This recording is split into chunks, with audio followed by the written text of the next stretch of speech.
বাড়িতে অগ্নিসংযোগ, 3 বিঘা জমির ফসল লুটপাট করার অভিযোগ উঠল এলাকারই একদল দুষ্কৃতীর বিরুদ্ধে।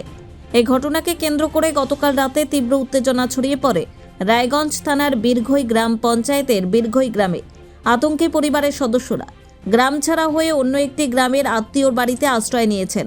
এই ঘটনায় রায়গঞ্জ থানায় শিবচরণ দেবশর্মা, মনতোষ দেবশর্মা, মাধব দেবশর্মা, কমল দেবশর্মা, বিনয় দেবশর্মা, স্বপন দেবশর্মা সহ 10 জনের বিরুদ্ধে লিখিত অভিযোগ দায়ের হয়েছে।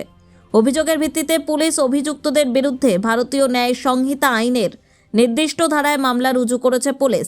এই প্রসঙ্গে বাড়ির মালিক সুশীল দেবশর্মা বলেন, আপনার নাম? আমার নাম সুশীল দেবশর্মা। আপনার বাড়ি কোথায়? আমার বাড়ি পিপলান। থানায় কি কারণে এসেছেন? থানায় আসছি গতকালকে আমার কাকা খগেন দেবশর্মা তো কয়েকজন দুষ্কৃতী গ্রামের তো এক নেতার পরিপ্রেক্ষিতে কয়েকজন দুষ্কৃতী আমার কাকাকে নানা রকম অত্যাচারের জন্য এজাহার করছে থানায়। তো সেই কালকে যে আমার কাকা থানায় এজাহার করেছে সেই অনুপাতে বা সেই পরিপ্রেক্ষিতে আমার নিজস্ব পৈতৃক সম্পত্তি বাবার আমি সেখানে একটা নতুন ঘর করেছি। সেই নতুন ঘর সব কিছু টিন খুলে যা কাঠপাট যত কিছু ছিল সেখানে জ্বালিয়ে অন্য জমিতে জালে টালে সাফ করে পড়েছে যেন প্রশাসনিক বুঝতে না পারে। যে আজকে যে করলো কাজটা, কালকে যে আমার কাকা ইনকোয়ারি যে জমিতে করেছে তো বাড়িতে ইনকোয়ারি করার পর থেকে ইনকোয়ারি করার পর যে থানার যে আমার প্রশাসনিক গেছিলো আসার পরেই তো তখন ভাঙচুর করেছে। মানে প্রশাসন ইনকোয়ারি করে আসার পরে ভাঙচুর করে দিয়েছে? ভাঙচুর করেছে, হ্যাঁ।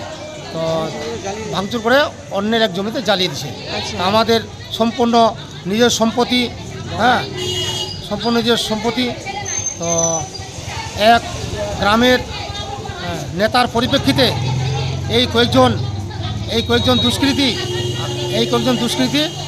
কাজ করছে। আর আমরা 1 মাস ধরে আমার সব অল পরিবার আমরা বাড়ি যেতে পারছি না। বাড়ি গেলেই আমাদের নানা রকম চড়া হচ্ছে। আমরা ভয়ে আমার হুমকি দিয়েছে যে আসলেই মেরে ফেলবে, অমুক করবে। আর ছোট ছোট ছেলেমেয়েরা স্কুলে যেতে পারছে না, 5, 9 দিয়েছে। আর এর আগে আমাকে রেপ কেসে ফাঁসিয়েছে যে আমি যার কাছে জমিটা নিয়েছিলাম মিথ্যা অপবাদে আমি অ্যান্টিসেপ্টিক বেলে আছি, রেপ কেস দিয়েছে আমাকে।